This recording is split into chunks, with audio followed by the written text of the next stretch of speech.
Bom dia, boa tarde, boa noite a todos. Hoje estamos aqui para discutir um dos textos mais influentes do século XX, que se chama Obra de Arte na Era de Sua Reprodutibilidade Técnica.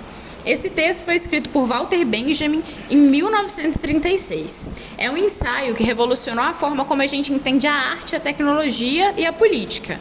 E essas ideias continuam extremamente relevantes nos dias de hoje, especialmente em um mundo dominado por redes sociais, streaming e inteligência artificial. Nos próximos minutos, a gente vai tentar explorar um pouquinho dos principais conceitos do texto e aplicá-los a exemplos contemporâneos e também tentar debater essas implicações. Para isso, eu estou contando com a participação do Pedro e do Cássio, que vão me ajudar a conduzir essa discussão. Então, eu vou tentar começar contextualizando um pouquinho sobre Walter Benjamin e sua obra. Para entender esse pensamento do Walter Benjamin, a gente precisa primeiro tentar situar ele no contexto histórico, né? Ele nasceu em 1892 na Alemanha e ele fez parte da Escola de Frankfurt. A Escola de Frankfurt era um grupo de intelectuais marxistas que analisava a cultura sob uma perspectiva crítica, né? E Benjamin ele viveu um período de grandes transformações, onde tinha a industrialização a todo vapor, o fascismo estava ganhando força na Europa, sem contar com a cultura de massa que estava emergindo como um novo fenômeno social.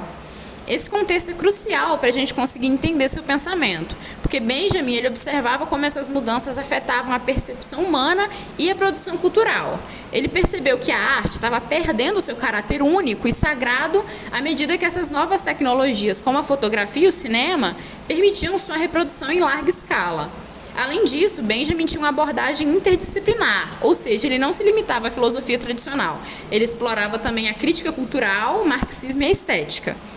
Suas influências foram tão amplas quanto profundas. De Karl Marx, ele absorveu a ideia que as mudanças dos modos de produção alteram as relações sociais. De Bertolt Brecht, ele adotou a ideia do teatro épico. Esse teatro épico tem a ideia de que rompe com a ilusão teatral para despertar a consciência crítica.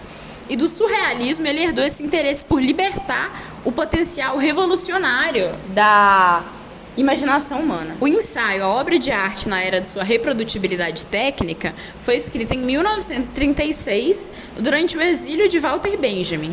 Ele estava sendo perseguido pelo nazismo devido à sua origem judaica e também aos seus ideais marxistas. Benjamin viveu na França até o avanço das tropas nazistas, quando ele tentou fugir para a Espanha. Só que, tragicamente, ele não conseguiu passagem e cometeu suicídio em 1940. Esse contexto de perseguição política é muito importante para a gente conseguir entender essa urgência de reflexão sobre a arte e sobre a política mesmo. Benjamin estava observando esse uso massivo da propaganda do fascismo para manipular as massas e eles utilizavam novas tecnologias como rádio, cinema e cartazes publicitários.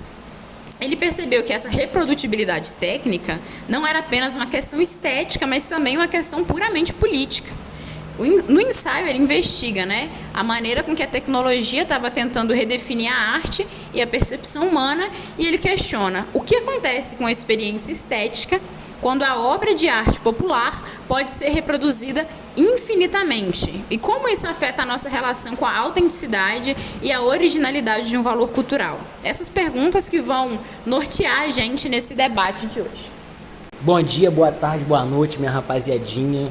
Eu vou falar, sobre a aura da obra de arte. Um dos conceitos centrais do ensaio é a aura da obra de arte. Para Walter Benjamin, a aura é o que confere à sua obra sua autenticidade, sua singularidade e sua presença no aqui e agora. A aura é o que sentimos ao estar diante de uma obra original, sabendo que ela carrega uma história única, um contexto específico e uma proximidade quase sagrada. Benjamin explica que essa aura está enraizada no valor culto da obra de arte. No passado, as obras tinham um caráter ritualístico e religioso. Por exemplo, ícones religiosos e pinturas renascentistas não eram apenas objetos estéticos, mas possuíam uma função espiritual e litúrgica. A experiência era intimamente ligada à presença física da obra no tempo e no espaço. No entanto, com o advento da reprodutibilidade técnica, principalmente com a fotografia e o cinema, essa aura começa a se desfazer, rapaziada. Quando uma pintura é fotografada e reproduzida em escala massiva, ela perde sua singularidade e sua autenticidade. Já não importa mais o aqui e agora da obra original. porque ela pode estar em qualquer lugar, qualquer momento. Para ilustrar, rapaziadinha, para vocês pegarem essa visão aí, pense na Mona Lisa, no quadro. Quando você a vê no Louvre, cercada por multidões, você experimenta a sua aura, tipo a presença real da obra de Da Vinci. Mas quando vê uma foto dela no celular, essa experiência é como? Banalizada, tá ligado? Tipo que não tem a mesma aura. E a aura se dissolve na reprodução infinita. Isso que o Walter Benjamin frisa nesse texto aí, pegou a visão? Benjamin, observa que ao perder a aura, estamos falando de aura, hein, tropa, esquece não, a obra de arte perde seu valor de culto, mas ganha um novo valor, o valor de exposição. Ela não é mais venerada como um objeto sagrado, mas consumida como um produto cultural. Esse deslocamento altera profundamente a função social da arte. Eu sou o Pedro e eu vou continuar dando esse assunto sobre a aura e eu faço uma seguinte pergunta.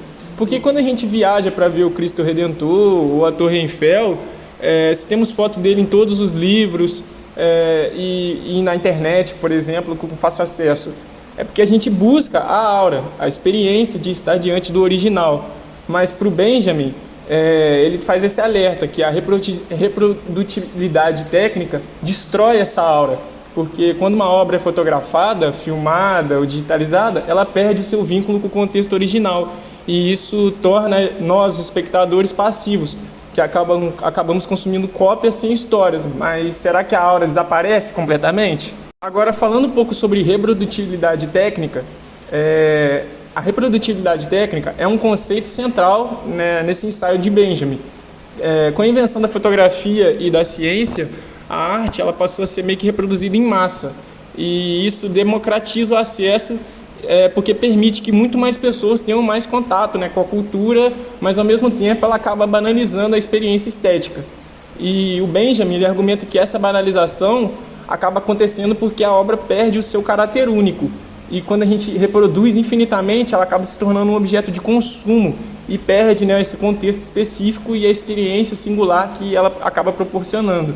E essa mudança na percepção, ela altera a própria função, né, da própria arte.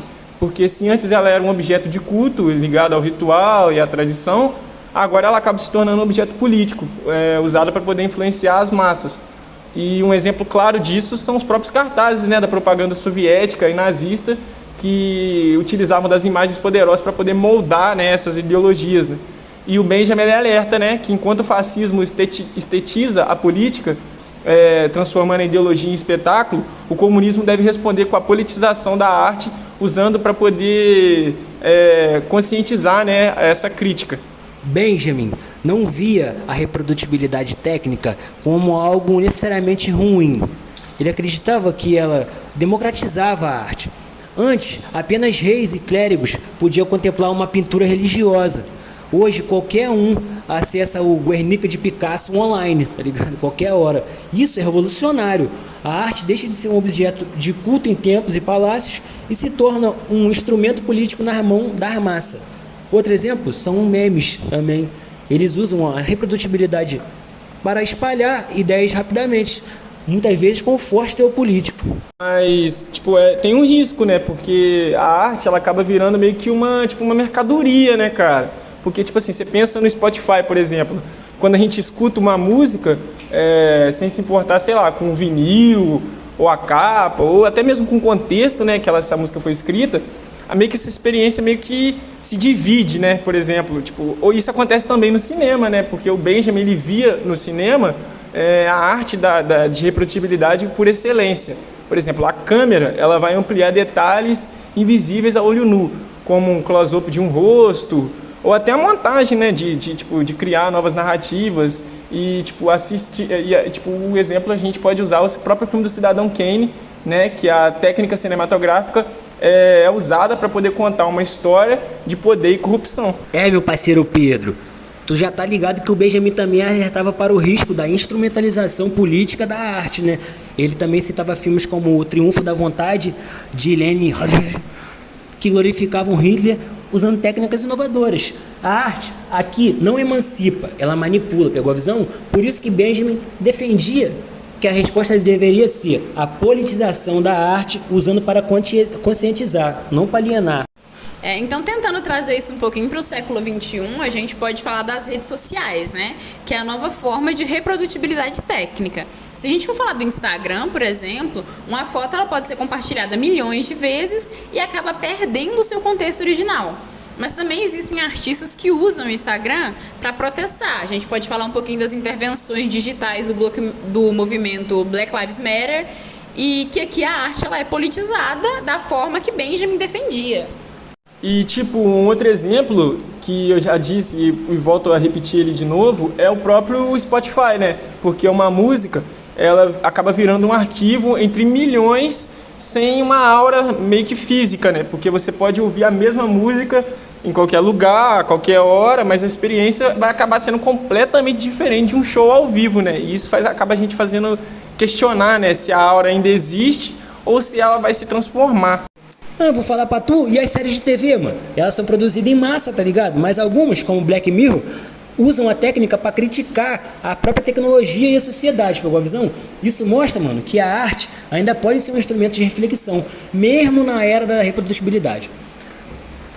Então, minha rapaziadinha, se a gente pensar nisso em relação à série Black Mirror, dá pra ver como o tema da reprodutibilidade técnica aparece várias vezes, mano, como a tecnologia muda as relações humanas e nossa percepção das coisas. Essa série explora os impactos sombrios da tecnologia no comportamento das pessoas, mostrando como a possibilidade de reproduzir e manipular experiências afeta, mano, a nossa identidade e o jeito que a gente vê o mundo. Um exemplo claro disso está no episódio Be Right Back, temporada 2, episódio 1. Nele, uma mulher usa a tecnologia para criar uma versão digital do seu parceiro que morreu com base no que ele fez e disse online, tá ligado? A ideia aqui não é só reproduzir imagens ou vídeos dele, mas criar uma versão emocional e psicológica, tá ligado? Como se, fosse o cara mesmo, quase uma maneira de trazer pra vida. Isso é meio que a mesma coisa que Benjamin falou sobre a aura ser perdida com a reprodutibilidade técnica. Mas no caso de Black Mirror, a tecnologia não só recria algo visual, tá ligado? Mas também algo profundamente emocional, o que acaba gerando uma sensação de vazio, porque a pessoa real, com todos os seus sentimentos e experiências, não pode ser copiada, não tem como. Outro episódio também dessa série aí é a The Entire History of You. Eu acho que é essa parada aí. Temporada 1, episódio 3. Nesse episódio, mano, as pessoas têm a capacidade de gravar e revisar toda a sua memória. Isso é como uma metáfora para que o Benjamin fala sobre a reprodutibilidade técnica. Quando você pode gravar tudo, as memórias se tornam algo acessível o tempo todo, mas perdem um pouco da sua autenticidade.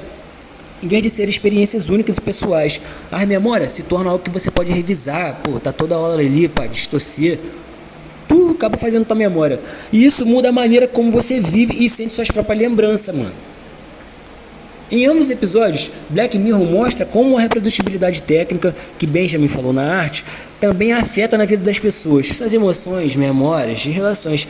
A série também vai além de falar sobre a arte e mostra como a tecnologia pode tirar a autenticidade das experiências humanas, deixando tudo mais frio, acessível e manipulável.